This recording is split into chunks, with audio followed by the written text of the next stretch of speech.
సుఖినో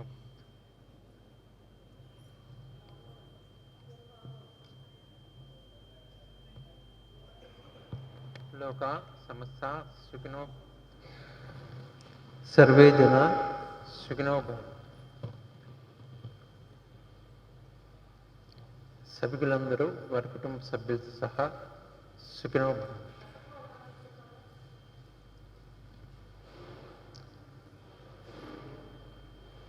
షష్ఠి పూర్తి గురించి ఉదయం కొన్ని విషయాలు తెలుసుకున్నాం.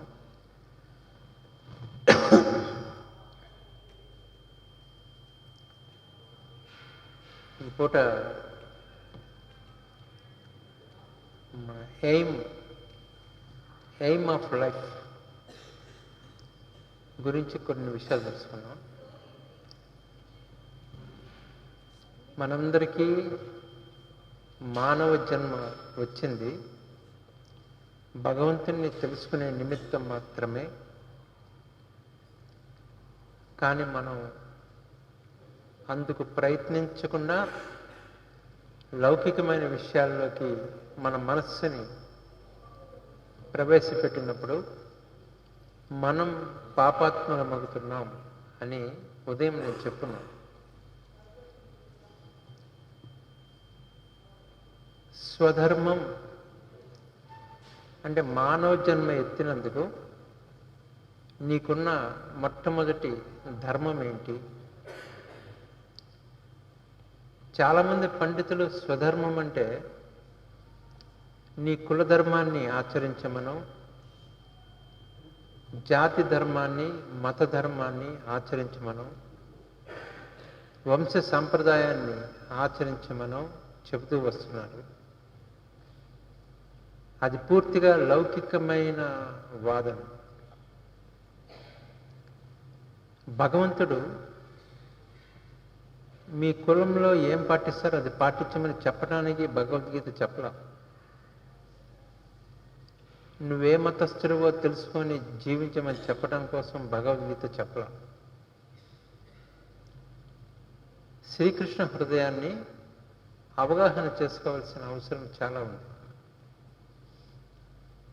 నేను ఇదివరకు అనేకసార్లు చెప్పినట్టు 99 వంతుల మంది లోకంలో కుటుంబీకులు ఉన్నారు. 1 వంతు కూడా కాదు, 0.001% సన్యాసులు ఉన్నారు. కుటుంబ వ్యవస్థలో వచ్చే కష్టాలకి దుఃఖాలకి కుటుంబం అంటే ఏంటో తెలియని సన్యాసులు పరిష్కారం ఎలా చెప్తారు? మనం దీర్ఘంగా ఆలోచించవలసిన విషయం. కానీ మన బ్యాడ్ లక్ ఏంటంటే మనందరికీ గీతని సన్యాసులే వివరించి చెప్తున్నారు. కుటుంబంలో ఒక దుఃఖం వస్తే దాన్ని వదిలించుకొని మాత్రమే ఒక సన్యాసి చెప్పగలడు. దాన్ని ఎలా పరిష్కరించుకోవాలో తోటి కుటుంబీకుడే చెప్పగలడు. పెద్ద మిస్టేక్ ఇక్కడే జరిగింది. మనకి పురాణాలు తీస్తే కాషాయ వస్త్రధారులు అంటూ ఎక్కడ ఎవరు కనిపించరు. మునుల గురించి ప్రస్తావన వచ్చినా, ఋషుల గురించి ప్రస్తావన వచ్చినా వాళ్ళు నార చీరలు కట్టి అడవుల్లో ఉన్నారు అని మాత్రమే చెప్పబడింది తప్ప కాషాయ రంగు కట్టారు అని చెప్పలా. నిజానికి కాషాయ రంగు అనే మాట ఎందుకు వచ్చిందంటే కోరా కలర్, మీ అందరికీ తెలిసిందే కదా, కోరా కలర్, ఒక లైట్ గ్రే కలర్. అటువంటి దుస్తులు పంచెలు కట్టుకొని అడవుల్లో మట్టి పట్టిన నేలల్లో స్నాన సంధ్యలు లేకుండా నివసించే జనులకి క్రమంగా అవి కాయదేరిపోతాయి, కావి రంగులోకి మారుతాయి. ఆ రకమైన దుస్తులు ధరించి ఉన్న వాళ్ళని వైరాగులు అని భావన చేసేవాడు. ఆ గ్రూప్ ఉన్నారు కానీ సాఫ్రాన్ గ్రూప్ ఎక్కడ లేదు. సాఫ్రాన్ అంటే కాషాయ రంగు వస్త్రధారణ. ఇప్పుడు కాషాయ రంగు వస్త్రధారుల నుంచి కాషాయ పట్టు రంగు వస్త్రధారులు, దానికి జరి పంచకట్టు అంచులతో ధరించి మేము వైరాగ్యులం అంటూ వాళ్ళు చెప్తే ఎలా సాధ్యం? మన హిందూ ఫిలాసఫీ మొత్తం ఒక రిఫార్మ్ చేయవలసిన అవసరం వచ్చింది. కుటుంబం అంటే ఏంటో తెలియని వాళ్ళ కోసం కుటుంబం గురించి పరిష్కారాలు చెప్పమని వెళ్ళటానికి మనం అలవాటు పడ్డాం.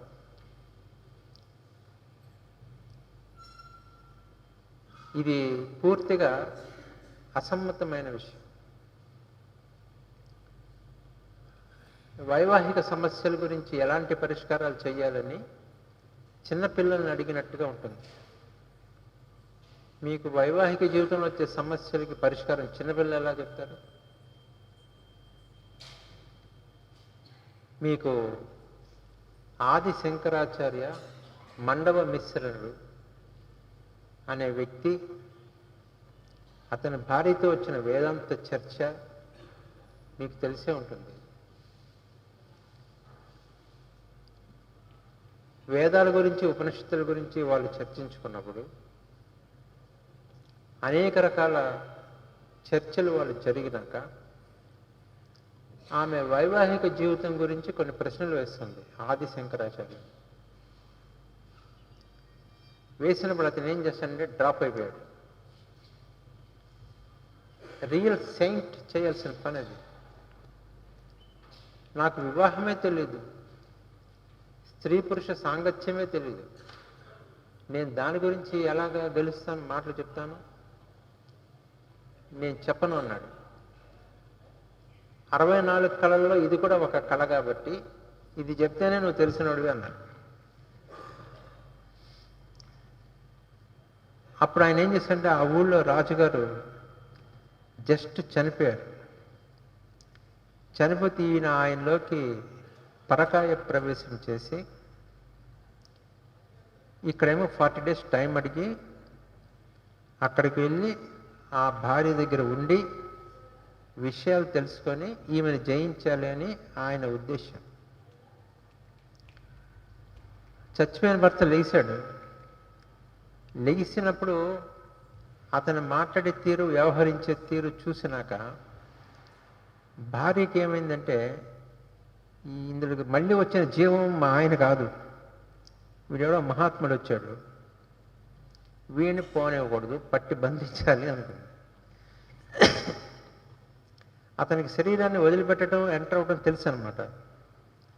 వెంటనే భటుల్ని పిలిచి మన కోటగోడ ఏరియాలో ఎక్కడన్నా ఒక డెడ్ బాడీ ఉండి దాన్ని ఎవరైనా ప్రత్యేక శ్రద్ధతో కాపలా కాస్తూ ఉంటే దహనం చేయకుండా, అటువంటి డెడ్ బాడీస్ ఏవి దొరికితే వాటిని తగలబెట్టి రండి అని చెప్పి పంపించారు. వాళ్ళు ఆదిశంకరాచార్య బాడీని కనిపెట్టారు. శిష్యుల్ని తన్ని తోలేసి బాడీని ఫ్యూనరల్స్ ఫైర్లో పడేశారు. అప్పుడు శిష్యులు పరిగెత్తి వచ్చి కోటకోట దగ్గర వచ్చి పెద్దగా పాటలు పాడారు, నీ బాడీని ఫినిష్ చేస్తున్నారు అని. వెంటనే రాజుగారి శరీరం వదిలి తన శరీరంలోకి వెళ్ళిపోయాడు. అప్పటికే కాళ్ళు చేతులు కాలిపోయినాయి, పూర్తిగా కాలిపోయినాయి. అప్పుడు ఆయన నరసింహస్వామి స్తోత్రం, మమ దేహి కరావలంబనం, నా కాళ్ళు చేతులు ఈ బాబో అని చెప్పి నరసింహస్వామిని ప్రార్థిస్తే ఆయన మళ్ళీ ఇచ్చాడు. అప్పుడు వచ్చి గెలిచాడు. ఇప్పుడు ఈ విషయం చెప్పబోయింది దేనికంటే, మనకి అనుభవం లేని విషయంలో పరిష్కారాలకి దిగటం చాలా పొరపాటు. ఈ రోజుల్లో చాలామంది అలా చేస్తున్నారు. ముఖ్యంగా ఇండియన్ ఫిలాసఫీ మొత్తం సన్యాసుల చేతుల్లోకి వెళ్ళి కుటుంబీకులందరికీ వాళ్ళు మార్గదర్శకులుగా మారిపోయారు. ఎలా? వాళ్ళు ఏం చెప్తారండి? అత్తమామలు 10 మంది కుటుంబంలో వచ్చే గడిబిడలకి సన్యాసులు ఏం పరిష్కారం చేయాలి? వాళ్ళకి అసలు అనుభవం ఉంటే కదా చెప్పడానికి. మీలో ఎవరికన్నా మా వదినతో గొడవ వచ్చిందంటే మా ఇంట్లో గొడవ వచ్చినప్పుడు ఇలా చేశా అని చెప్తారు కదా. అలా చెప్పడానికి సన్యాసికి ఎవరు లేడు కదా. దీంతో శ్రీకృష్ణుడు అత్యద్భుతమైన ఫిలాసఫీ మనకి భగవద్గీత ద్వారా అందించినప్పటికీ అది మనకి చేరకుండా, గీత అంటే యజ్ఞాలు చేయండి, యాగాలు చేయండి, జీవితాన్ని వదిలిపెట్టండి అని చెప్పుకునే శాస్త్రంగా తయారైంది. మనం కూడా ఎంతటి భక్తులమంటే దాన్ని మనస వాచ కర్మేణ పూర్తిగా తల మీద పెట్టుకొని, అంటే మనం మాట్లాడినా భగవద్గీత కోట్ చేస్తాం, ఆలోచించినా భగవద్గీతలోంచి ఆలోచిస్తాం, పని చేసినా భగవద్గీత శ్లోకం చెప్పి చేస్తాం, కానీ అందులో చెప్పింది మాత్రం చేయం. ఇది వచ్చే ప్రాబ్లం. ఇప్పుడు మనందరం గ్రేట్ ఫిలాసఫర్స్ ఏ రకంగా అంటే అందులో ఉన్నది చెయ్యం, మనకి తెలుసు అంతా. ఏం తెలుసు అంటే అందులో ఏం చెప్పారు అది బట్టి బట్టి చెప్పేస్తాం. భగవద్గీత 700 శ్లోకాలు నాన్ స్టాప్గా గడగడగడ చెప్పేవాళ్ళు నాకు తెలుసు. విష్ణు సహస్రనామం చెప్పాలంటే చాలా నోటికి పదులు ఉండాలి. మీలో ఎవరు చెప్పాలనుకున్నా కనీసం బాగా ప్రాక్టీస్ ఉంటే 20-22 నిమిషాలు పడుతుంది. కానీ 15 నిమిషాల్లో చిన్న పొల్లు పోకుండా విష్ణు సహస్రనామం చెప్పేవాళ్ళు నాకు తెలుసు, గన్ షాట్గా. కానీ వాళ్ళ జీవితాల్లో మార్పులు ఎందుకు రావట్లే? భగవంతుడు ఎందుకు అనుగ్రహించట్లా? ఇది కదా మనం తెలుసుకోవాల్సింది. ఫిలాసఫీని మనం ఏం చేస్తున్నామంటే చెబుతున్నాం కానీ ఆచరించట్లేదు. చిన్నపిల్లల మట్టిలో పొర్లుతో నేను చక్కగా తలదూకుంటా, నేను మంచి బూట్లు వేసుకుంటా, తెల్లటి బట్టలు వేసుకుంటా అని రైమ్స్ పాడుతూ ఉంటారు మట్టిలో పొర్లుతూ. రైమ్ పాడేస్తే వాడు పాస్ అయిపోతాడు. కానీ జుట్టు రేగిపోయి ఉంటుంది, దుమ్ము పట్టి ఉంటుంది, బూట్లు పాలిష్ పోయి ఉంటాయి, బట్టలు కాస్త 1/4 కిలో మట్టి ఉంటుంది, ఆయన వాడు పాస్ అవుతాడు. ఎందుకంటే వాడి ఏజ్లో వాడికి అది చాలు, పాట వస్తే చాలు. కానీ 10th క్లాస్ వచ్చినాక వాడి తమ్ముడు అదే రైమ్ పాడి మట్టిలో పొర్లుతుంటే వీడికి అనిపిస్తుంది, నువ్వు పాడేది ఏంటరా, చేసేది ఏంటరా సన్నాసి అని. అదే ప్రకారంగా మనం గీతని వల్లెవేస్తున్నాం కానీ ఆచరణలోకి తీసుకురావట్లేదు. స్వధర్మం అంటే నీకు మానవ జన్మ ఎత్తినందుకు వచ్చిన మొట్టమొదటి ధర్మం భగవంతుణ్ణి గురించి తెలుసుకోవటానికి ప్రయత్నం చేయి. శ్రేయాన్ స్వధర్మే విగుణః పరధర్మాత్యనుష్ఠితాత్. స్వధర్మే నిధనం శ్రేయః పరధర్మో భయావహః. నీవు స్వధర్మం అంటే నీలో ఉన్న ఆత్మ ఏంటో తెలుసుకోవటానికి ప్రయత్నం చేయి. విగుణః అంటే గుణము లేనిదైనప్పటికీ, అంటే ఇందాక మనం ధ్యానం చెప్పారు, ఫస్ట్ చెప్పినప్పుడు ధ్యానం చేశాం. ధ్యానం చేశామా, కళ్ళు మూసుకొని ఆలోచించుకున్నామా, అరౌండ్ ది వరల్డ్ టూర్ కొట్టామా, కళ్ళ లోపల ఏదైనా టీవీ సీరియల్ చూసామా, ఎవరికి వాళ్ళకే తెలిసింది, అత్యంత రహస్యం. అయినప్పటికీ వీ ప్రాక్టీస్డ్ సంథింగ్, అదే చాలు అన్నారు. శ్రేయాన్ స్వధర్మే విగుణః, గుణము లేనిదైనప్పటికీ ప్రతిరోజు నువ్వు కాసేపు కళ్ళు తేలేసి కూర్చో, నా ఆత్మ ఏంటి, నా ఆత్మ ఏంటి, ఇదేంటి ఇదేంటి అని క్వశ్చన్ చేస్తూ కళ్ళు మూసుకొని ధ్యానించు. పరధర్మాత్యనుష్ఠితాత్. పరధర్మం అంటే ఏంటంటే 2 పరధర్మాలు ఉన్నాయి, ఒకటి మంచి పరధర్మం, ఒకటి చెడ్డ పరధర్మం. మంచి పరధర్మం ఏంటంటే నేను, నా కుటుంబం, నా బిజినెస్, నా పేరు, నా ఇంటి పేరు, మా వంశగుణం, గొప్పతనం, వీటి గురించి వెంపర్లాడటం. అలాగే అన్నదానాలు, వస్త్రదానాలు, గుళ్ళు గోపురాలు కట్టించడం, కాలేజెస్ కట్టించడం. మీరు ఏమన్నా చేయండి, 1,00,000 మందికి అన్నదానం చేయండి, 100 గుళ్ళు కట్టించండి, ఎన్ని చేసినప్పటికీ 1/2 నిమిషం సేపు ధ్యానం చేస్తే దానివల్ల వచ్చే పుణ్యం ముందు ఇవన్నీ పనికిరావు.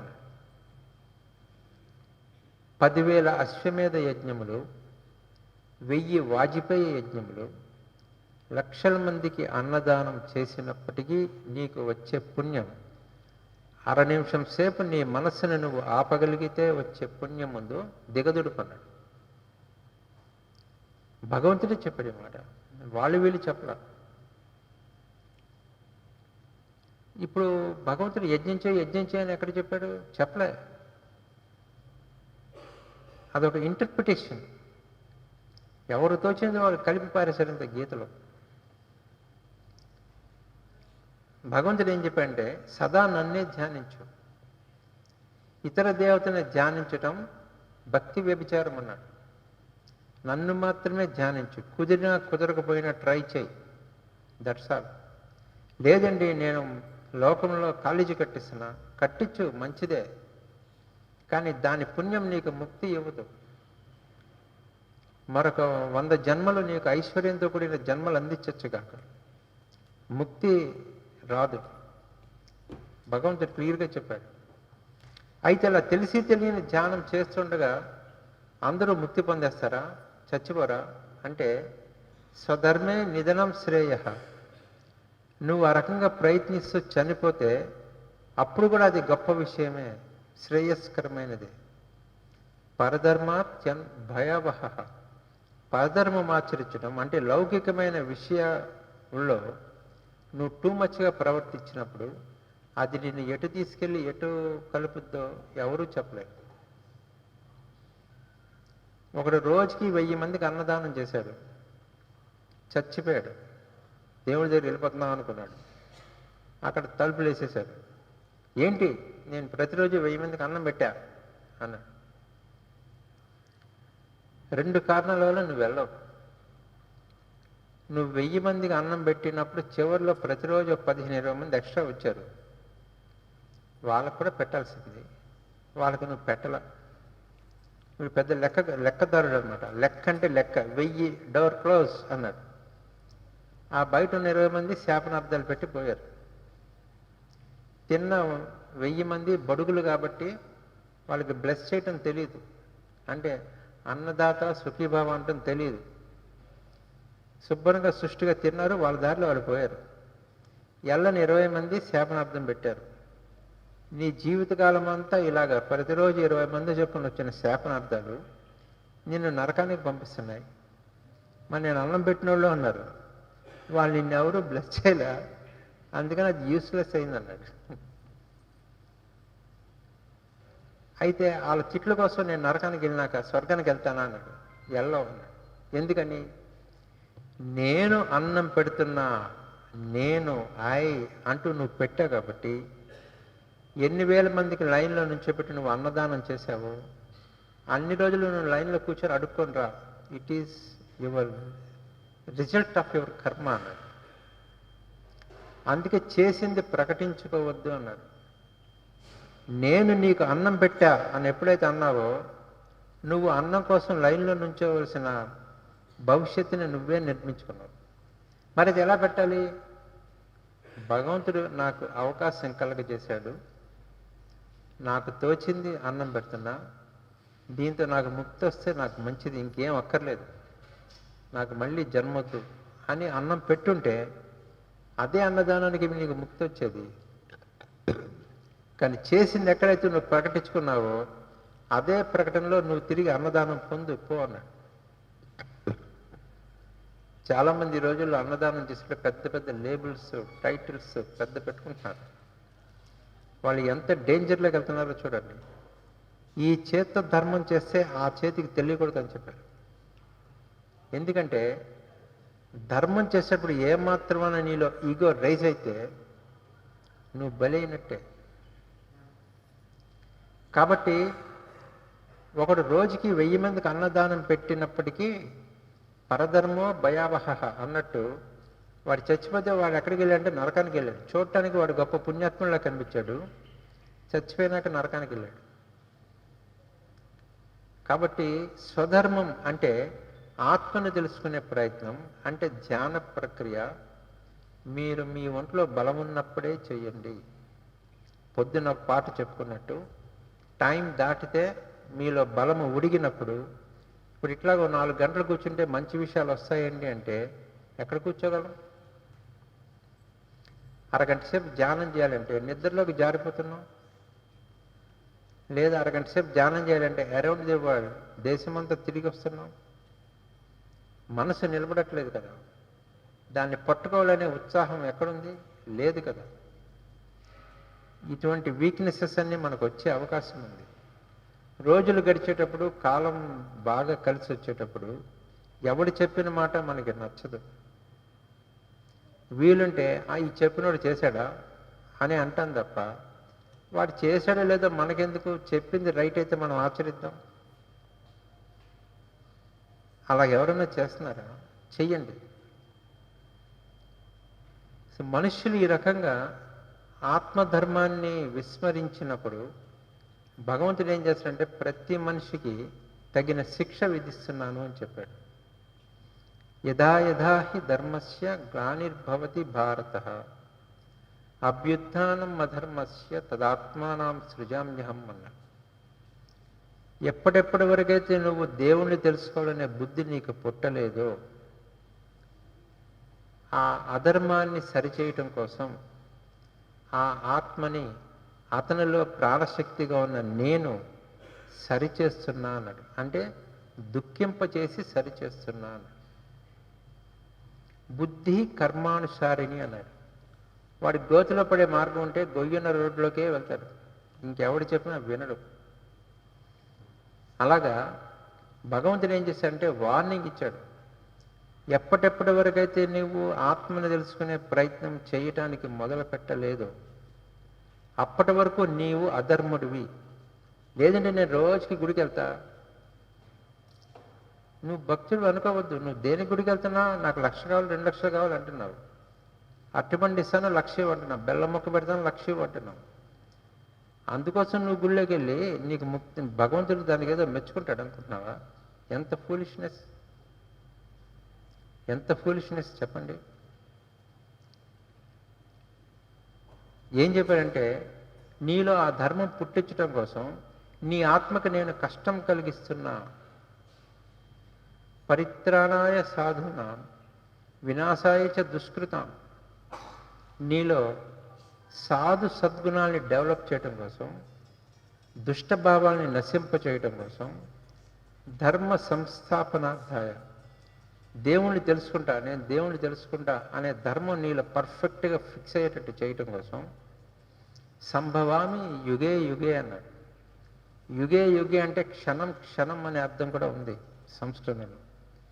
కాబట్టి కృష్ణుడు ఏం చెప్పాడంటే ప్రతి క్షణం నీవు ఆత్మదర్శనం కోసం ప్రయత్నించకుండా ఈ లోకంలో పడి నువ్వేం చేస్తున్నావో అది లౌకికమైన పుణ్యమా పాపమా అనే దాంతో సంబంధం లేకుండా నేను నీకు వాత పెడుతూనే ఉన్నా. అబ్బా దేవుడా అనేట్టు ఒక వాత వస్తుంది. 1000 మందికి అన్నదానం చేస్తే పై 20 మంది వచ్చి నిన్ను తిట్టిపోయారు. నేను పుణ్యం చేశాక ఇది ఎందుకు వచ్చిందంటే నువ్వు దేవుడా అనుకొని చేయలే. దేవుడు నాకు కలగజేశాడు, 1000 మందికే ఇస్తున్నా. దీనికి ఫలితంగా ఒక 20 మంది నన్ను దూషిస్తున్నారు, ఇది కూడా దేవుడు ప్రసాదం. దేవుడా నన్ను కాపాడు అంటే యు ఆర్ సేవ్డ్. కానీ అట్లాగా అనుకోవట్లేదుగా మనం. I am something. దేవుణ్ణి కూడా మనం దారిలో పెట్టేస్తాం. దేవుడి సంగతి ఏంటో తేల్చేస్తాం. పలానా పని జరిగితే ఊరికే పెరిగే జుట్టు నీకు గుండు కొట్టిస్తా పో, పని జరగలేదా నేను తిరుపతి రాను పో అంటే, సార్ 2 సార్ కొంచెం 4 జుట్టు ముక్కలు ఇవ్వండి సార్ అంటాడేనా? అసలు ఊరికే పెరిగే జుట్టు ఆయన ఏం చేసుకుంటాడని ఎప్పుడైనా ఆలోచించారా? దేనికి సిస్టమ్ పెట్టాడని ఆలోచించారా? మిమ్మల్ని నలుగురు మా ఇంటికి వచ్చారు. నేను గబగబా వచ్చి 2 బిస్కెట్ ముక్కలు మీ ముందు పడేసి తినండి అని చెప్పి వెళ్ళిపోతే మీరు తింటారా? నలుగురు గబగబా వచ్చి చీమల్లాగా 4 ముక్కలు తింటారా? చెప్పండి. నలుగురు వచ్చారు, ఒక కప్తో కాఫీ పెట్టేసి తాగేయండి అంటే తాగేస్తారా? చెప్పండి. మన స్నానం చేయగానే పూజములకి అక్కడ 20 మంది దేవతల ఫోటోలు ఉన్నాయి, ఒక బెల్లం మొక్క పడేసాం. పాపం వాళ్ళు పొద్దు ఎప్పుడు తెల్లారుద్దా వీడొచ్చి బెల్లం మొక్క వేస్తాడా అని ఎదురు చూస్తున్నారు. చీమల్లాగా ఈగల్లాగా బెల్లం మొక్క వేయగానే గబ ఆవురావురమని వాళ్ళు తినేసి ఎన్ని లక్షలు కావాలి బాబు అంటారు. తలిపేసి పారేసాం. అప్పటికి ఫ్యాన్ వేసేసాం, ఉక్కపోసేసింది అప్పటికే. ఇప్పుడు నువ్వు గూట్లో ఉన్న దేవతలు వాళ్ళని ఎప్పుడైనా పిలిచావు, రండి బెల్లం మొక్క తీసుకోండి అన్నావా? అలా they are already there waiting. గుళ్ళోకి వెళ్తే బయట బిచ్చగాళ్ళు ఎలా ఎదురు చూస్తున్నారో అలా మన పూజమూల దేవుళ్ళు అలాగున్నారు. ఒక బెల్లం మొక్క పడేశాం, ఆ పని మీద వెళ్తున్న 6 లక్షలు కావాలి, వస్తే లడ్డు పెడతా, లేకపోతే లేదు రేపు అని చెప్పాం. ఇది భక్త్యా, ఎర్రితనం. లోకంలో అన్ని పనులు మనం ఇలాంటి తెలివి తక్కువతనంతో చేస్తున్నామా?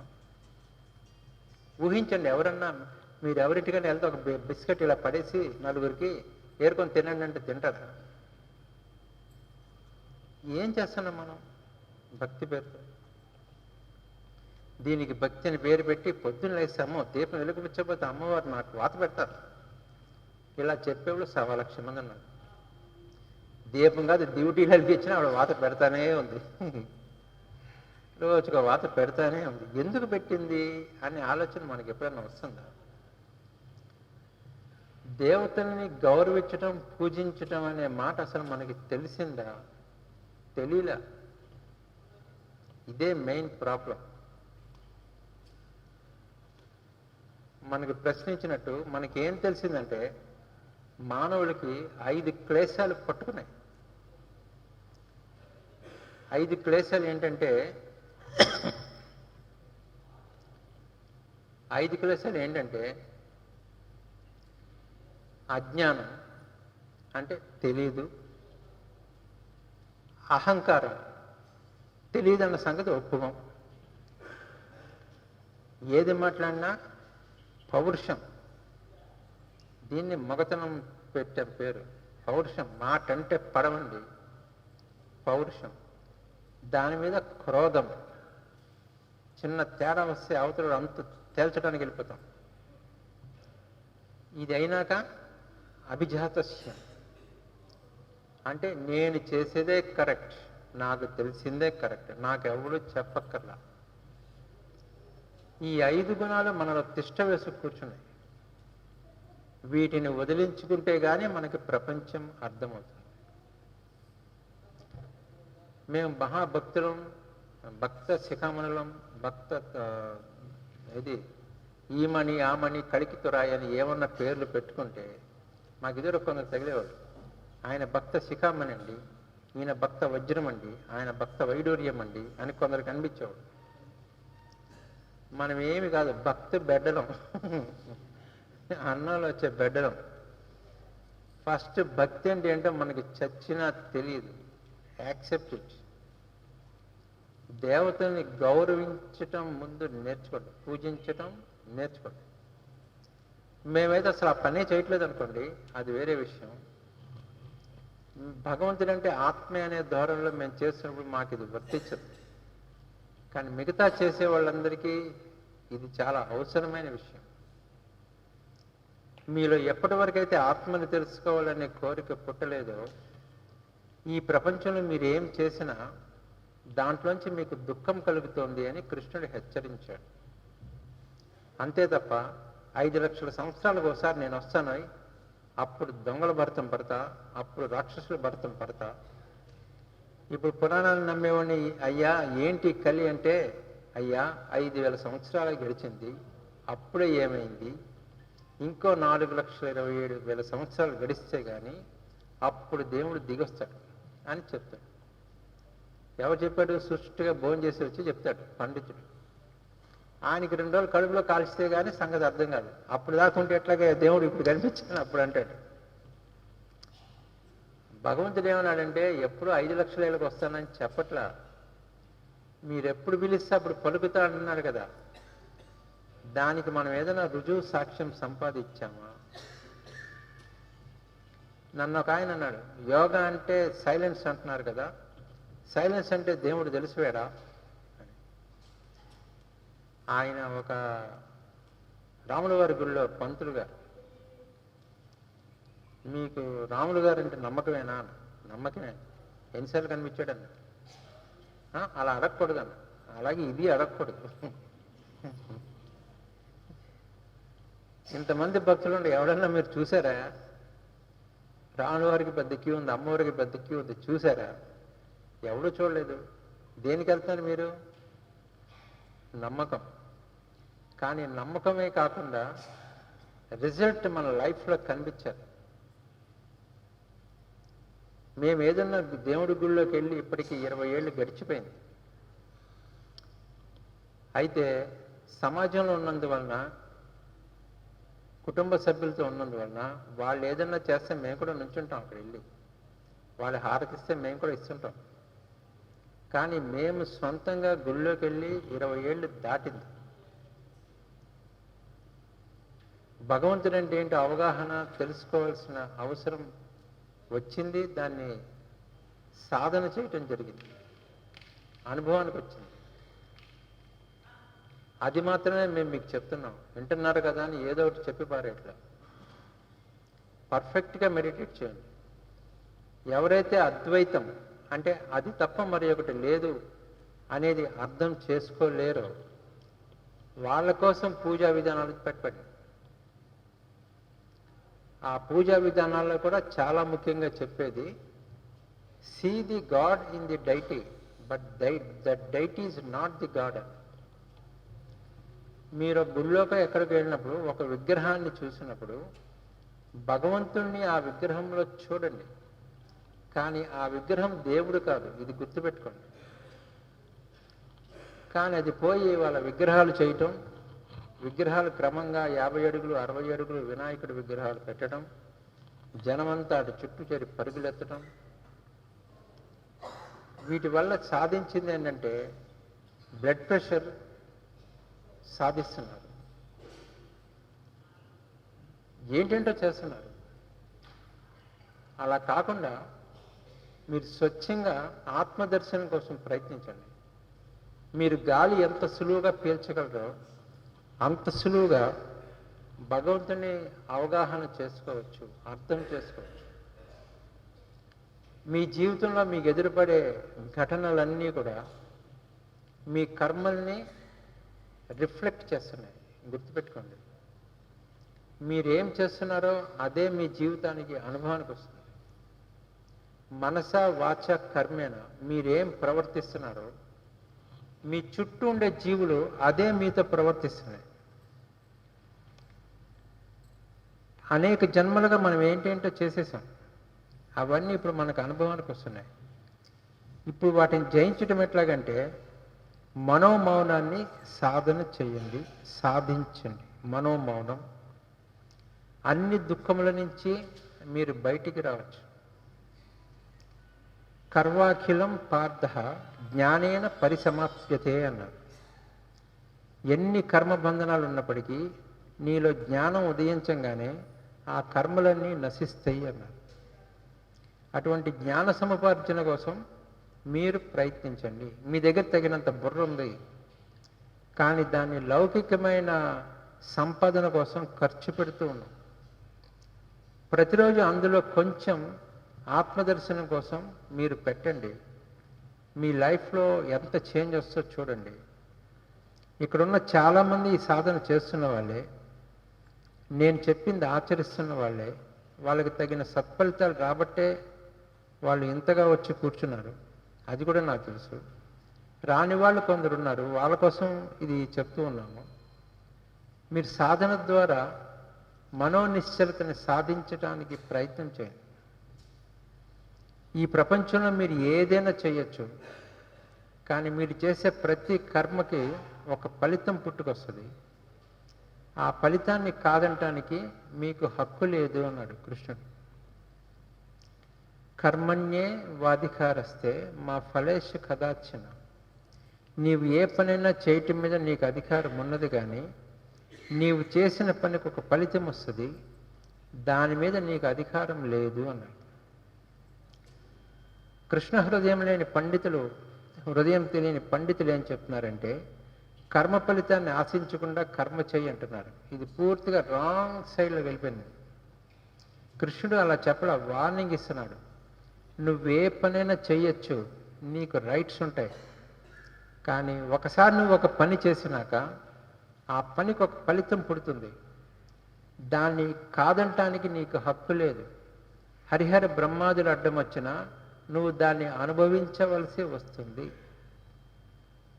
దారైపోయి నెచ్చినంత బండ వేసేసాం, వేస్తే ఏమైంది? తప్పించుకున్నాం. వాడి పైకి చూసేటప్పుడు పారిపోయాం, ఇహలోకంలో తప్పించుకున్నాం. కానీ బండ వేయటం మీద నీకు అధికారం ఉంది, వేయటమా మానటమా నీ ఇష్టం.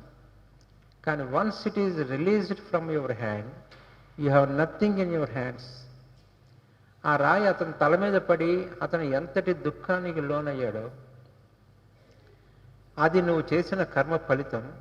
కాలక్రమంలో అది నువ్వు అనుభవించక తప్పదుగాక తప్పదు. లోకంలో ఉన్న ఎన్ని రకాల యజ్ఞాలు పూజలు చేసినా నీ నెత్తిన బండ పడి తీరుతుంది, నువ్వు ఆ దుఃఖాన్ని అనుభవించి తీరుతావు. ఇది కృష్ణుడు చెప్పింది. భగవంతుడు కూడా నీ కర్మని ఆపలేడు, అంత ఘాటుగా చెప్పాడు మనుషులకి. మనం ఏం చేస్తామంటే అవకాశం ఉంది కానీ ఇతరుల జీవితాల్లో ఆటలాడటం, ఇతరుల జీవితాలకి మెలికలు పెట్టడం, మన అవసరాల కొద్దీ వాళ్ళ జీవితాలని మార్చిపారేయటం, కొన్ని చోట్ల ఓర్వలేక ఎదుటి వాళ్ళని కొంపలు ముంచటం, ఇట్లాంటి పనులు చాలామంది చేస్తున్నారు. చేసేసి ఏంటో పొద్దున్నే దీపం వెలిగించినాక ఒళ్ళు జలధరించి ఆ మాట అనాలనిపించింది అనేసా వాళ్ళ ఇంట్లో గొడవ జరిగిపోయింది. అంతా అమ్మవారు చేయించారు, నాకేం సంబంధం లేదు అంటే చెల్లదు. నువ్వు వాళ్ళ ఇంట్లో ఎలా చెదరగొట్టావో అది నీ ఇంట్లో కూడా సంభవించి తీరుతుంది. According to time and place ఖచ్చితంగా జరిగి తీరుతుంది. దీన్నే కర్మ సిద్ధాంతం అన్నారు. మనం అతి తెలివితో ఏం చేస్తామంటే పలానాడు దుర్మార్గుడండి వాడిని తిట్టాలి కదా, పలానాడు తప్పు పని చేశాండి వాడిని కొట్టాలి కదా. వాళ్ళు నీ జీవితంలో ఇబ్బంది కలిగించినప్పుడు మాత్రమే నువ్వేదన్నా చేయొచ్చు. కానీ వాళ్ళు ఎక్కడో ఏదో చేసిన దానికి నువ్వు ఎర్రెక్కిపోయి ప్రతి ఒక్కరిని దూషించుతూ కూర్చుంటే తప్పదు. చాలామంది ప్లాట్ఫామ్ మీదే జీవిస్తున్నారు. దేనికి జీవిస్తున్నారంటే వాళ్ళు నోరిప్పారంటే దారైపోయే వాళ్ళందరినీ తిడుతూనే ఉంటారు.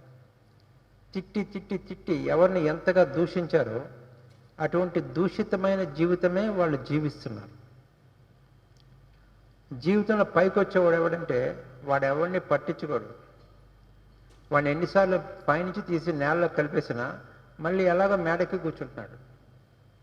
హరిడి పెద్ద మాయగాడు రా, మొన్న ఆ మేడెక్కితే మట్టిలో కలిపేశా, ఈ మేడెక్కాడు, ఈ మేడెక్కితే మట్టిలో కలిపేశా, ఆ మేడెక్కాడు, ఏంట్రా ఇది అనుకుంటున్నాం. వాడు ఇతరులని పట్టించుకోవటంలా తన జీవితం ఏంటో తను చూసుకుంటున్నాడు. ఇంకా కొందరు ఉన్నారు, మనకి వీధిలో అందరి సంగతి తెలుసు. మరి నువ్వెక్కడున్నావు? వీధిలో ఉన్నావు, అందరి సంగతులు తెలుసుకోవాలి కదా. కేర్ ఆఫ్ ప్లాట్ఫామ్ మీద ఉన్నావు. చాలామంది ఉంటారు, మనం కనుక నోరిప్పితే పెద్దోళ్ళ కథలు బయటకు వస్తాయి. వీడు ఎవరి కథలు బయట పెట్టాడు కానీ వీడి కథ మాత్రం రోడ్డు మీదే. This is God. What is God అంటే నువ్వేంటో అదే దేవుడు. మీకు అనేకసార్లు చెప్పిన మాట మళ్ళీ చెప్తున్నా. పాతకాలంలో హీరో కృష్ణ సినిమా పేర్లు ఉంటాయి చూసారా? మోసగాళ్ళకి మోసగాడు, దొంగలకి దొంగ, మంచి వాళ్ళకి మంచివాడు, చెడ్డవాళ్ళకి చెడ్డవాడు, చవటకి చవట, ఇవన్నీ దేవుడికి వర్తిస్తాయి. మీరేంటో మీతో దేవుడు అది. సార్ నువ్వు ప్యూర్గా మారిపో, దేవుడు నీకు ప్యూర్గా వస్తాడు. నువ్వెంతవరకు ఈ ప్రపంచాన్ని మభ్యపెట్టాలని చూస్తున్నావో నీవు మభ్యపడుతూనే ఉంటావు.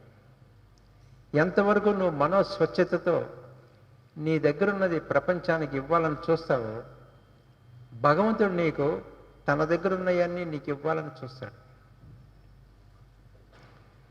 భగవంతుడిది ఇదే పద్ధతి. నువ్వు లాక్కుంటే అతను లాక్కుంటాడు, నువ్వు ఇస్తే అతను ఇస్తాడు. ఎంత ఇవ్వాలండి? కోట్లు కోట్లు ఇవ్వద్దు. నీ దగ్గరికి లేదు అని వచ్చినోడికి కొంచెం అన్నం పెట్టు. నీ పిల్లలకి అన్నం గ్యారంటీ. లేదన్నోడికి 2 రూపాయలు ధర్మం చేయి. నువ్వే పిచ్చి వ్యాపారం చేసినా డబ్బులు వచ్చి తీరుతాయి. లేదన్న పిల్లోడికి కొంచెం చదువు చెప్పించు, నీ పిల్లలు ఆటోమేటిక్గా లైఫ్ సెట్ అయిపోద్ది. ఇదే భగవంతుడు. Know the God. ఇదే ధర్మం. ధర్మో రక్షతి రక్షిత అన్నారు. నువ్వు ధర్మాన్ని రక్షించు. భగవంతుడు అంటే ఏంటంటే ధర్మం. భగవంతుడు అంటే ఏంటంటే యూనివర్సల్ ఫంక్షనింగ్ సిస్టమ్. యూనివర్స్ ఏ రకంగా ఫంక్షన్ అంటే పని చేస్తుందంటే, నువ్వు ఏమి కదులుతున్నావో అందుకు వ్యతిరేక దిశలో అది పనిచేస్తుంది. నువ్వు మనసులో వీళ్ళందరూ తెలియని వాళ్ళు నేను చెప్తున్నా అని అనుకున్నాను అనుకోండి, నేను ఎన్ని చెప్పినా ఏంటో ఆయన చెప్తున్నాడు అనిపిస్తుంది. మీరందరూ ఆత్మస్వరూపులని నేను చెప్పాను అనుకోండి, నేను పిచ్చి పిచ్చి మాటలు చెప్పినా మీరు దండాలు పెడుతూనే ఉంటారు. సో సమాజంలో గౌరవం సాధించాలంటే ముందు సమాజం పట్ల నీ మనసులో దృష్టి మార్చుకో. Give respect to everybody. వీడు వాడని లేదు. కానీ మనకి జన్మ జన్మలుగా వంశ పారంపర్యంగా వచ్చిన అహంకారంతో ఎవరిని చూసినా వాడెంతండి, వీడెంతండి, మా తాత అదండి, మా బాబు అదండి, మా అన్న అదండి, నేను ఇదండి, తర్వాత ఏంటోనండి. ఈ చెప్పిన వాళ్ళందరూ కదా చివరికి ఏం చెప్తారంటే, మరి ఏంటి మాకేం అర్థం కావట్లేదండి, మేము ఎలాంటి బతుకు బతికాం, ఇలాగ అయిపోయాం. నువ్వు ఎలాంటి బతుకు బతికావు అనే అహంకారపు చూపు తీసే, నీకు మళ్ళీ లైఫ్ వస్తుంది. That is God. భగవంతుని ఎలా అనుభవంలోకి తెచ్చుకోవాలంటే, నీ మైండ్ని స్ట్రీమ్లైన్ చేయి. నువ్వు చేసే ప్రతి పనిలో అది నీకు సహాయం చేస్తుంటుంది. నీ మైండ్ని ప్రపంచం అంటే అసహ్యభావంతో నింపుకో. నువ్వేం చేసినా నువ్వు ప్రపంచం చేత అసహించుకోబడతావు. That is God. భగవంతుడు ఒక్కడే ఎవరినైనా ప్రేమిస్తాడు.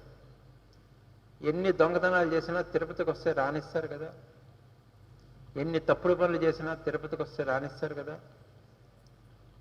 కానీ మనం ఎవడేం తప్పు చేయనక్కల, అసలు ఎవరిని చూసినా ఒక హేటెడ్నెస్, ఒక అసహ్యం. అందరూ అబ్బో very bad people, I'm only the good white man. ఓ ఎవరిని ఎవరితో మాట్లాడకూడదు, చీ చీ చీ. ఈ భావం ఉన్నంతకాలం నువ్వు చీ ప్రపంచంలో. Remove it. Love everybody. నీ సొంత డబ్బులతో నువ్వు నీ డబ్బులతో మోటార్ సైకిల్ కొని, నీ డబ్బులతో రోడ్ ట్యాక్స్ కట్టి, నీ డబ్బులతో పెట్రోల్ కొని, నీ పని మీద నువ్వు రోడ్డు మీదకి వస్తే, నీ జీవితంతో ఏ సంబంధం లేని కుక్కపిల్ల ఒకటి దానికి అడ్డం వస్తే ఏం చేయాలి? You first observe its moments. దాంట్లోనే జీవానికి give respect, stop, let it go and then proceed. మన చక్రం కరి ఎంత చేయదు, దానికి రెస్పెక్ట్ ఏంటని ఎక్కిస్తాం అనుకోండి, బ్యాడ్. మన మోటార్ సైకిల్ అంతా కలిపి ఒక చక్రం ఖరీదు పెద్ద కారు ఏదో వస్తుంది, ఇంపోర్టెడ్ కారు, అది వచ్చి మన మీదకి ఎక్కుద్ది. నువ్వు ట్రాఫిక్లోకి వెళ్ళంగానే ఎవరెవరు ఎందుకోసం రోడ్ల మీద వెళ్తున్నారో నీకు అనవసరం. కానీ వాళ్ళందరి గమనాల్ని నువ్వు గమనించి, వాళ్ళకి క్లాష్ అవ్వకుండా, డాష్ అవ్వకుండా, వాళ్ళు స్లో అయినప్పుడు నువ్వు స్పీడ్ ఎక్కి, వాళ్ళు స్పీడ్ ఎక్కినప్పుడు నువ్వు స్లో అయ్యి, జాగ్రత్త వహించి ఎలాగ డ్రైవ్ చేస్తున్నావో, నీ రియల్ లైఫ్ కూడా నీ చుట్టూ ఉండే అందరి వ్యక్తులతో గివ్ రెస్పెక్ట్. ముందు గౌరవంతో చూడటానికి ప్రయత్నించండి. ఎవరిని చూసినా వాడి కథ నాకు తెలుసు, వీడి కథ నాకు తెలుసు, వాడు సూపర్ స్టార్ ఏంటట, అంత ముందు కథ నాకు తెలుసు. నువ్వు ఏ లెవెల్లో ఉన్నాడో దాన్ని చూసి గౌరవించు, నువ్వు కూడా ఆ లెవెల్కి వెళ్తావు. కానీ ఎదుటి వాళ్ళలో ఉన్న హీన స్థితుల్ని మాత్రమే నువ్వు చూస్తున్నప్పుడు నీ జీవితంలో కూడా అవే హీన స్థితులు సెట్ అవుతున్నాయి. భగవంతుడు ఇదే చెప్పాడు, కర్మణ్యే వాధికారస్తే. నువ్వేమన్నా చేసేయచ్చు, మా ఫలేషు కదాచన, దాని నుంచి వచ్చి ఫలితం మీద నీకు అధికారం లేదు. మా కర్మఫల హేతుర్భో, రేపు దుఃఖించే పనులకి ఇవాళ నువ్వు కారణం కావు. మరి జ్యోతిష్ శాస్త్రం ఇవన్నీ ఉన్నాయి కదండి, హారోస్కోప్, ఎవ్రీథింగ్ ఈజ్ ట్రాష్. ఎవరికైతే ఆత్మని సహస్రాలలో నిలబెట్టడం వచ్చిందో వాడి ముందు గ్రహ వ్యవస్థలన్నీ క్యాన్సిల్ అయిపోతాయి. నీ మనసులో ఏది ఉందో అదే నీ భవిష్యత్తు అవుతుంది. ఇక్కడే జాగ్రత్తగా ఉండాలి. భగవంతుడు అనేది ఒక నామరూప విశేషణంతో లేదు, అది ఒక అనంతమైన ఆకాశంలాగా ఉన్నది. It is a consciousness. ఆ అవగాహన అందరికీ రావాలి. ఇప్పుడు పాలల్లో తోడు పెట్టడానికి పెరుగు వేసాం. పెరుగు వేసినప్పుడు ఏం జరిగింది? దాంట్లో మీరు స్టడీ చేయండి. పెరుగు వేసినప్పుడు ఏం జరిగింది? పాలు తమలోకి వచ్చిన ఫారిన్ బాడీ పెరుగుని స్టడీ చేసినాయి. స్టడీ చేసి పెరుగులాగా పాలు మారిపోయినాయి. అంటే పాలకు ఒక కాన్షియస్నెస్, తనలోకి వచ్చిన కొత్త బాడీని అర్థం చేసుకునే శక్తి, ఇంకొకటి ఎనర్జీ, ఆ పెరుగులాగా తనను తాను మార్చుకునే శక్తి పాలకు ఉంది. పాలలో ఉన్న ప్రతి అణువులో ఉంది. అంతే కదా అర్థం. అలాగే ఈ ఆకాశంలో జీవుల్ని పుట్టించడం, అవి చేసే కర్మలకి వాటికి తగిన ఫలితాన్ని అందించటం అనేది అందులో స్వభావ సిద్ధంగా, సహజ సిద్ధంగా అందులో ఉన్నది. ఈ అవగాహన తెచ్చుకోవాలి. అంటే భగవంతుడు ఉన్నాడు, నామరూప విశేషణాలతో లేడు, ఒక ఆకాశ శక్తిగా ఉన్నాడు. ఇది అందరికీ చెప్పాలి. అయితే ఇది అందరూ అర్థం చేసుకునేంత శక్తి అందరికీ ఉండదు. అప్పుడు ఏం చేయాలంటే, ఇలా పబ్లిక్లో చెప్తూ ఉన్నప్పుడు మీలాంటి వాళ్ళు అర్థం చేసుకోగలిగిన వాళ్ళు చేసుకుంటారు, చేసుకోలేని వాళ్ళు యథావిధిగా వాళ్ళు పూర్వపాచారాల్లోనే ఉంటారు. ఏముంది, వాళ్ళు ఇదివరకు ఏది ఆచరిస్తున్నారో అదే ఆచరిస్తారు. వాళ్ళని ఒత్తిడి చేయొద్దు. అందుకని ఇలాంటి క్లాసెస్లో ఏంటంటే ఎవరిని ఒత్తిడి చేసి మార్చొద్దు. వాళ్ళ మైండ్ మెచ్యూర్ అవ్వాలి. మనం చెబుతూ ఉండగా కొందరు మెచ్యూర్ అయిపోతారు, కొందరు కొన్నిసార్లు విన్నాక మెచ్యూర్ అవుతారు. ఆ అవకాశం వాళ్ళకి ఇవ్వాలి. పంచభూతాలే భగవంతుడని చెప్పినా అది కూడా ఒక నామరూప విశేషణాలతో ఉండవు కదా అవి. అది కూడా అర్థం చేసుకోవడానికి మేధశక్తి కావాలి. కాబట్టి ఇలాంటి లెక్చర్స్ పదే పదే పదే వింటూ ఉంటేనే ఒక అవగాహనకు వస్తుంది. సాధన కేవలం సాధన చేస్తే సాధించవచ్చని చాలామంది అనుకుంటున్నారు, కానీ అది కరెక్ట్ కాదు. సాధన చేయటంతో పాటు వింటూ ఉండాలి. వింటూ ఉంటేనే భగవత్ పదార్థం అవగాహనకు వస్తుంది. అవగాహనకు వచ్చినాక మనం మారిపోతాం. అది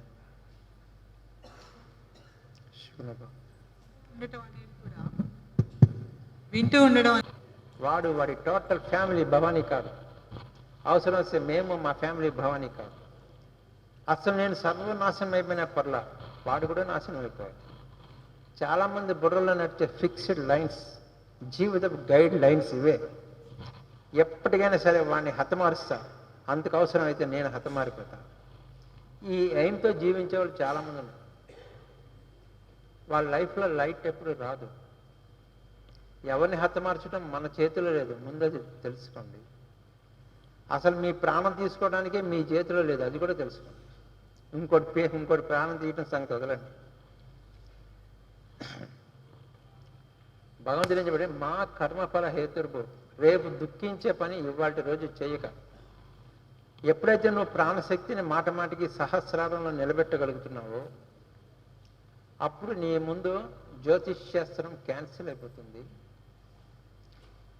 నీ మనసులో ఏది భావిస్తావో అదే నీ భవిష్యత్తు అవుతుంది. అయితే అప్పుడు నువ్వు అందరి గురించి శుభం ఆలోచిస్తూ ఉంటే నీ జీవితం అంతా శుభమైపోతుంది. చెప్పడానికి చాలా సులువుగా ఉంది, ఆచరించడంలోనే ప్రాబ్లం వస్తుంది. లౌకికంగా మనం కొన్ని విషయాల్లో జ్ఞానంతో ప్రవర్తించాలి.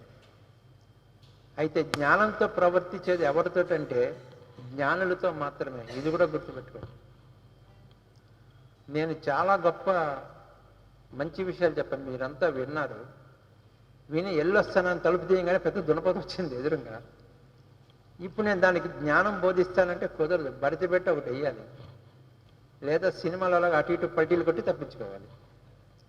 గురువుగారు జ్ఞానం చెప్పండి, దానికి మారిపోద్దేమో అంటారు గారు. లేకపోతే మీరు ఇట్లాగానండి అది తలంచుకుపోద్దేమో అంటారు. అక్కడ వాటికి టైం లేదు. దానికి అర్థమయ్యే భాష ఒకటే, బడితి పెట్టి ఒకటి బాధటం. మనం చాలా సన్మార్గం చెప్పాం. మన బంధువు తిక్క వేషం వేశాడు, ఏం చేయాలి? వాత పెట్టాలి. మీరు స్టేజ్ మీద చెప్పారు, ఇక్కడ వాత పెట్టారంటే సేవ్ యువర్ లైఫ్. నిన్ను నమ్మినోళ్ళ బాధ్యత కూడా నీ మీద ఉన్నది. ఇందాక పొద్దున్న నేను చెప్పినట్టు అంత దేవుడే. నేను నమ్మా. దొంగడు వచ్చి కత్తి తీశాడు, ఇంట్లో ఉన్నవన్నీ బయట తీయన్నాడు. అమ్మ వాడు కూడా ఆత్మస్వరూపే, ఇచ్చేసేయండి, నేను చచ్చిపోతున్నా అంటే ఇది యోగా అనుకుంటున్నారేమో. వెర్రిబాగులుతనం, చవటతనం, చేతగానితనానికి యోగా పేరు పెట్టాము. నో, వాడికి వాత పెట్టాల్సినట్టు పెట్టు. వీలంటే వాడిని కూడా యోగాలో కూర్చోబెట్టు. వాడు కూర్చునే పద్ధతి వేరు, ఎల్లగొట్టు. నీ ఇంట్లో వాతావరణం సరి చేసుకో, మళ్ళీ నువ్వు యోగాలో కూర్చో. ఈ ప్రాక్టికల్ లైఫ్ ఇవ్వాలి. కానీ సాఫ్రాన్ గ్రూప్ ఇలా చెప్పటంలా. దొంగవాడు ఇచ్చాడా? వాళ్ళు చెప్పే కథలు ఏంటంటే, అప్పుడు ఆ ఇంటి గృహస్థు అన్నీ వాళ్ళకి ఇచ్చేశాడు. వాళ్ళ భోజనం కూడా ఇచ్చేశాడు. వాళ్ళ ఆమెని చంపేస్తాడు, పట్టుకెళ్ళి చంపేసే అన్నాడు. పిల్లల్ని నరికేసే అన్నాడు. వీడికి ముక్తి వచ్చేస్తాట. ఎక్కడి నుంచి వస్తుంది? రాసినవాడు తిక్కంత పుస్తకంలో రాశాడు. మనకు అందుబాటులో ఉన్న పురాణాలు ఇవే. ఈ పురాణాలు చదివే మనం ఎట్లా తయారయ్యాం? పలానాడు 1,00,000 తప్పులు చేశాడు, 1000 తప్పులు చేశాడు, అన్ని చేశాడు, ఇన్ని చేశాడు. శివరాత్రి తిండి దొరక్క మేల్కొన్నాడు. అప్పుడు అన్నం కోసం దీపం వెలిగించాడు. వెంటనే వాడికి ముక్తి వచ్చేసింది. అంటే మనం ఎన్ని చేసినా శివరాత్రిలో దీపం వెలిగి చచ్చిపోతే మంచిది అనమాట అనుకుంటున్నాం తప్ప, శివుడికి పూజ చేస్తే అంత ఎఫెక్ట్ ఉంటుంది. కానీ నువ్వు బుద్ధిగా ప్రవర్తించు అనేది మన పురాణాల్లో ఎక్కడా కనిపించటం లేదు. అవాయిడ్, అన్ని పురాణాలు అవాయిడ్. నీకు నిష్క్రియాతత్వం, నీ బుద్ధిని ఇష్టం వచ్చినట్టు పరిగెత్తించు, అన్నీ దేవుడు చూసుకుంటాడనే పద్ధతి పూర్తిగా రాంగ్. అన్నీ దేవుడు చూసుకునేటట్టయితే ఇంకెందుకు మనకు జీవితాలు ఎందుకు? మీరు మేల్కోండి.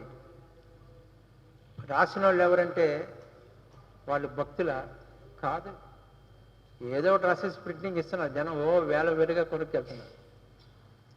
వేలం వెరిగా కొనుక్కెళ్ళటమే, ఊరిగా చదవటమే. అప్పుడు ఆయన పూజ చేస్తే దేవుడు వచ్చి 10 లక్షలు ఇచ్చాడంటాడు. మనం 10 లక్షలు పూజ చేసినా దేవుడు వచ్చి కనిపించట్లా. నీ ప్రాక్టికల్ లైఫ్లో నీకు ఏది పడుతుందో దాన్ని నువ్వు నమ్మకుండా అక్కడెక్కడో పురాణ కాలంలో ఏదో జరిగిందనే దాన్ని నమ్ముకొని ఇక్కడ పనులు మానేస్తున్నాం. ఇది కదా పొరపాటు జరుగుతుంది. మీరు ఆలోచించండి. దేవుడు లేడని నేను చెప్పటల్లా, డీల్ చేయాల్సిన విధంగా మనం డీల్ చేయటం. పూర్తిగా అపోహలో ఉన్నాం. మనం తాగేస్తే దేవుడికి సంతోషం. తెల్లవాళ్ళు తాగేసి పొద్దున్న దీపం వెలిగించేస్తే తప్పులన్నీ క్లియర్ అంటాడా? కానీ ఆచరణ చేస్తున్నాం అట్లా. ఇది పొరపాటు అంటున్నా. సరి చేసుకోవాలి మనం. ప్రతి అణువులో భగవత్ పదార్థం ఉన్నది. దాన్ని తెలుసుకొని దాన్ని ఆచరించడానికే ప్రయత్నించండి. ఈ సందర్భంగా నేను ఎంతసేపు చెప్పినా ఇదే విషయాలు చెప్తున్నా. నీలో ఉన్న ఆత్మని తెలుసుకోవడానికి ప్రయత్నించు. భగవత్ పదార్థాన్ని పర్ఫెక్ట్గా అర్థం చేసుకోవడానికి ప్రయత్నించండి. అర్థం లేని కర్మకాండాలు విపరీతంగా చెయ్యొద్దు.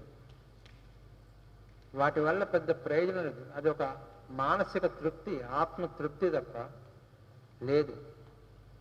మీలో గొప్ప గొప్ప భజనలు పూజలు చెయ్యని వాళ్ళు ఎవరైనా ఉన్నారా? చెప్పండి. దేవుడికి బోలెడని ముడుపులు కట్టని వాళ్ళు ఎవరైనా ఉన్నారా? చెప్పండి. కంటతడి పెట్టకుండా ఉన్నవాళ్ళు ఎవరైనా ఉన్నారా? చెప్పండి. దానికి కూడా చెప్పండి. ఎవరూ లేరు. ప్రతి ఒక్కళ్ళు దుఃఖిస్తూనే ఉన్నారు కదా, దుఃఖిస్తూనే ఉన్నారు కదా. నిలబెట్టి అడగడానికి దేవుళ్ళు కనిపించరుగా. కలియుగంలో వన్ వే రేడియో పెట్టారు. ఇవన్నీ తెలిసి వాళ్ళకి. పురాణాలు రాసే ముందే కలియుగంలో దేవుళ్ళు ఎవరికి కనిపించారని పెట్టేశారు, సేఫ్ సైడ్. ఎందుకంటే వాళ్ళకి అర్థం కాదు, చెబితే ఎందు తంత ఏడుస్తారు. వాళ్ళు చేసే హడావుడంతా చేసుకొని. అయితే కలియుగంలోంచే సత్యయుగం అనేది ఒకటి ప్రొడ్యూస్ అవుతుంది. సో కలియుగం పెరిగే కొద్దికి సత్య పదార్థాన్ని ఆవిష్కరించే మహాత్ములు వస్తారు. అలా వచ్చిన వాళ్ళే షిరిడి సాయిబాబా కానీ, ఇందాక చెప్పిన తాజుద్దీన్ కానీ, అక్కల్కోట్ మహారాజు కానీ, ఇటువంటి వాళ్ళంతా వస్తున్నారు. మన లెక్కలో మనకి వేదాద్రి మహర్షి గారు, రమణ మహర్షి గారు, వాళ్ళ బోధల్ని మనం తీసుకోవాలి. రమణ మహర్షి ఎప్పుడు ఆయన ఏ పూజ భజన చేయమని చెప్పలేదు. అక్కల్కోట్ మహారాజు కానీ, వేదాద్రి మహర్షి కానీ ఎప్పుడు ఎక్కడ భజన చేయమని చెప్పలా. వీళ్ళందరూ ఒకటే చెప్పారు, నీ ఆలోచన విధానాన్ని మార్చు. నీ ఆలోచనలో ప్రతి ఒక్కరు సంతోషంగా ఉండాలి అనే ఒక ఆలోచనని పెట్టు. That's all. నీ జీవితం like anything it will change. కానీ మన కంటికి మన చుట్టూ ఉన్న వాళ్ళంతా దుర్మార్గులుగా కనిపిస్తున్నారు. వాళ్ళకి ఏదైనా చెప్పాలంటే మనకి చాలా కష్టంగా ఉంటుంది. కానీ మీరొక్క మాట దాన్ని అధిగమించి అందరికీ సుఖినోభవంతో అనే మాట చెప్పడం ప్రాక్టీస్ చేయండి. మీ లైఫ్ అంతా అదే రిఫ్లెక్ట్ అవుతుంది. 7 కోట్ల మహామంత్రాలు ఉన్నాయి. వాటన్నిటికంటే గొప్పది ఎదుటి వ్యక్తిని ఆయురారోగ్య ఐశ్వర్యములు, కీర్తి ప్రతిష్టలు, జ్ఞానము, మనశ్శాంతితో సంతోషంగా ఉండండి అని బ్లెస్ చేయటం 7 కోట్ల మహామంత్రాల కంటే కూడా గొప్పది. నీ దగ్గరున్న దాంట్లో ఎంతో కొంచెం లేనివాడికి పెట్టు, కొంచెం ధర్మం చేయి. ఇదే భగవంతుడికి ఇష్టం. తనకి భజనలు చేయటం, అరిచి అల్లరి పెట్టడం, కేకలు పెట్టడం, ఇదంతా భగవంతుడికి ఇష్టం లేదు. ఇష్టం లేదుగాక లేదు.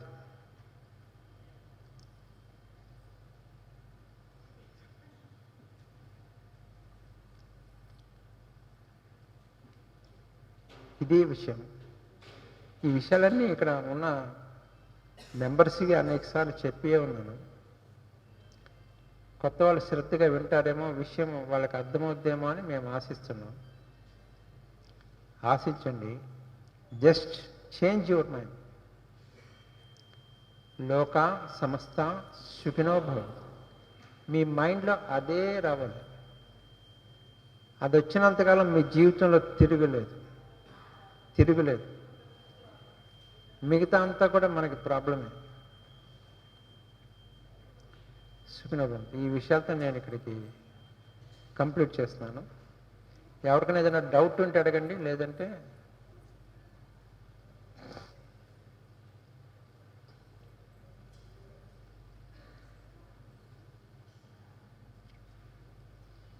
ఏమైనా డౌట్స్ ఉంటే అడగండి.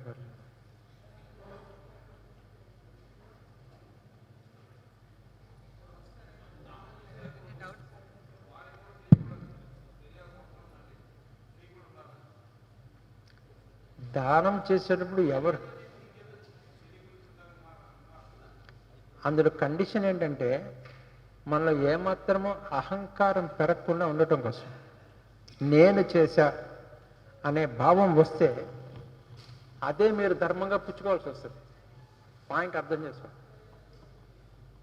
ఒక లేనివాడికి మీరు ఒక బట్టల చెత్త పెట్టారు, నేను పెట్టా అనుకున్నారు అనుకోండి, ఎప్పటికైనా మీకు బట్టలు లేని స్థితి, ఎవడో ఇస్తే కుట్టించుకోవాల్సిన స్థితి ఒకటి వస్తుంది.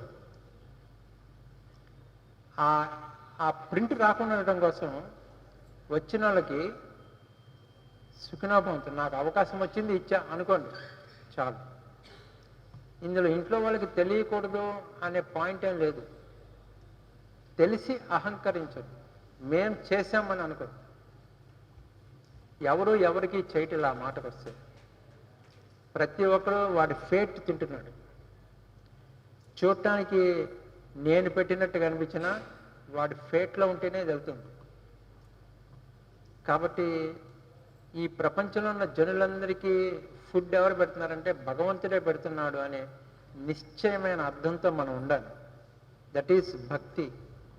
పెట్టింది నేనే అవ్వచ్చు లౌకికంగా, కానీ భగవంతుడు నాతో ఈ పని చేయించాడు అనుకుంటే మంచిది. నేను పెట్టాను అన్నాను, ఆ పెట్టిందంతా మళ్ళీ నేను లైన్లో నుంచో అడుక్కు తెచ్చుకోవాల్సి వస్తుంది. ఇది చెప్పినప్పుడు కొంచెం కఠినంగా ఉండొచ్చు, కానీ వాస్తవం అది.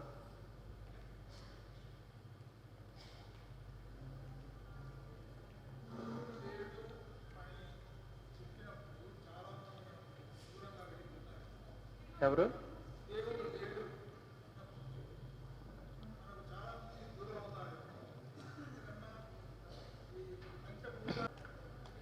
భగవంతుడు అనేది ఒక నామరూప విశేషణంతో లేదు, అది ఒక అనంతమైన ఆకాశంలాగా ఉన్నది. It is a consciousness. ఆ అవగాహన అందరికీ రావాలి. ఇప్పుడు పాలల్లో తోడు పెట్టడానికి పెరుగు వేసాము. పెరుగు వేసినప్పుడు ఏం జరిగింది? దాంట్లో మీరు స్టడీ చేయండి. పెరుగు వేసినప్పుడు ఏం జరిగింది? పాలు తమలోకి వచ్చిన ఫారిన్ బాడీ పెరుగుని స్టడీ చేసి పెరుగులాగా పాలు మారిపోయినాయి. అంటే పాలకు ఒక కాన్షియస్నెస్, తనలోకి వచ్చిన కొత్త బాడీని అర్థం చేసుకునే శక్తి, ఇంకొకటి ఎనర్జీ, ఆ పెరుగులాగా తనను తాను మార్చుకునే శక్తి పాలకు ఉంది. పాలలో ఉన్న ప్రతి అణువులో ఉంది. అంతే కదా అర్థం. అలాగే ఈ ఆకాశంలో జీవుల్ని పుట్టించడం, అవి చేసే కర్మలకి వాటికి తగిన ఫలితాన్ని అందించటం అనేది అందులో స్వభావ సిద్ధంగా, సహజ సిద్ధంగా అందులో ఉన్నది. ఈ అవగాహన తెచ్చుకోవాలి. అంటే భగవంతుడు ఉన్నాడు, నామరూప విశేషణాలతో లేడు, ఒక ఆకాశ శక్తిగా ఉన్నాడు. ఇది అందరికీ చెప్పాలి. అయితే ఇది అందరూ అర్థం చేసుకునే అంత శక్తి అందరికీ ఉండదు. అప్పుడు ఏం చేయాలంటే, ఇలా పబ్లిక్లో చెప్తూ ఉన్నప్పుడు మీలాంటి వాళ్ళు అర్థం చేసుకోగలిగిన వాళ్ళు చేసుకుంటారు, చేసుకోలేని వాళ్ళు యథావిధిగా వాళ్ళు పూర్వపాచారాల్లోనే ఉంటారు. ఏముంది, వాళ్ళు ఇదివరకు ఏది ఆచరిస్తున్నారో అదే ఆచరిస్తారు. వాళ్ళని ఒత్తిడి చేయొద్దు. అందుకని ఇలాంటి క్లాసెస్లో ఏంటంటే ఎవరిని ఒత్తిడి చేసి మార్చద్దు. వాళ్ళ మైండ్ మెచ్యూర్ అవ్వాలి. మనం చెబుతూ ఉండగా కొందరు మెచ్యూర్ అయిపోతారు, కొందరు కొన్నిసార్లు విన్నాక మెచ్యూర్ అవుతారు. ఆ అవకాశం వాళ్ళకి ఇవ్వాలి. పంచభూతాలే భగవంతుడని చెప్పినా అది కూడా ఒక నామరూప విశేషణాలతో ఉండవు కదా. అది కూడా అర్థం చేసుకోవడానికి మేధశక్తి కావాలి. కాబట్టి ఇలాంటి లెక్చర్స్ పదే పదే పదే వింటూ ఉంటేనే ఒక అవగాహనకు వస్తుంది. కేవలం సాధన చేస్తే సాధించవచ్చు అని చాలామంది అనుకుంటున్నారు, కానీ అది కరెక్ట్ కాదు. సాధన చేయటంతో పాటు వింటూ ఉండాలి. వింటూ ఉంటేనే భగవత్ పదార్థం అవగాహనకు వస్తుంది. అవగాహనకు వచ్చినాక మనం మారిపోతాం. అది